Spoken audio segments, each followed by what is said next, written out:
Bye from Scrappy Mania, and today I'm going to create a layout. It's a single picture layout, and the reason why I want to do a single picture is because this is the only picture that I have of my family when I was in the 70s. We lived in Puerto Rico, and I have my brothers and my sister and my mom in this picture, so I really want to showcase the picture and don't want to really have other ones that will distract from this. So we really didn't take a lot of pictures back then. In the 70s and 60s, we really didn't have cameras on our phone, portable cameras or anything like that. What we had was Polaroids and regular 35mm or those little Kodak cameras. But we really didn't take a lot of pictures because it required developing the film. So we just took them every once in a while. So I don't have a lot of pictures of when I was growing up. But this is one that I really definitely want to go ahead and scrap. So the inspiration for this is going to be this page, this sketch. And I found this sketch on Pinterest, and it's by ChristineDavidson.com. And I'm going to go ahead and use that as my inspiration. And the reason why I want to use that is because I have these quick cut dies. And I want to use this shape here to cut out different colors and put that on my layout there. Okay, the papers that I'm going to be using these Heidi Swapp papers. These are her specialty paper that I purchased like a year ago. And I already cut out a lot of the cut aparts. So in my last video, I have a lot of leftover little strips that I want to use that will make wonderful little shapes. And my die will work very well with that. I also want to use some of these stickers. Now I did find some other stickers that do go with her line. And these are from the Webster Pages.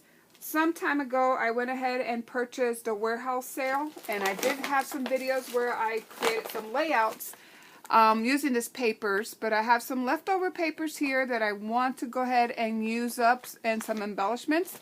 So I'm going to be pulling from that for my page. And I think that's pretty much it what I'm going to do, so I'm going to speed up the video.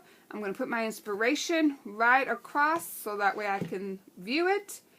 So I'm going to go ahead and start picking out my paper, and I'm using some of the background colors to kind of decide what colors I want to use, but I really want colors that's going to pop with this layout.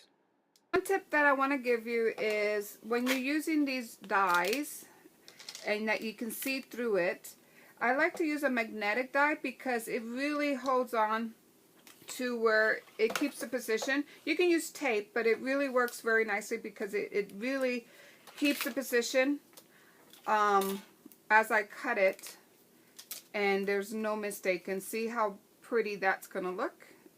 So let me go ahead and cut some more strips, and I'll show. So I decided I wanted to give it a little more definition around the edges, so I pulled out my Sew Stamper.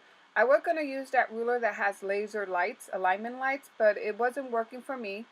And so I decided to pull the Stampin' Up! Ruler, and I'm also putting some sticky notes on the edges so that way I get a perfect square when I do run my ruler around the edges.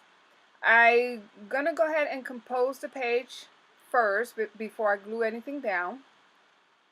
And I do change it up a little bit. I'm adding banners and a little element on the top right, and that's because it felt a little unbalanced to me. So I wanted to kind of balance out the page by putting those banners on the top. I do take a photo afterwards of the layout because nothing is glued down. So I do take a photo after I take all the pieces off to ink them. And I do refer back to that photo. However, it does change a little bit once I start putting the pieces down. So here I had to change to another camera. That's why this camera is a lot brighter, and I may end up using that camera more than my iPad. But here I'm just gluing everything down, and then I'm not using glue to glue down my Polaroid because I want to be able to pull that out if I need to. So I went ahead and used some of my roller tape adhesive that it really rubs off pretty nicely from any pictures of Polaroid. So that's my journaling area. I did find a little camera, So, and I'm also trying to kind of figure out what else to put on the page, and I decided to put a title because once I went back to the reference page, it had a title on the top there. But then I decided to just put it on to the tag instead of the top. So here is a close-up look of the final page. So I hope you like this layout, and thank you for watching. Bye now.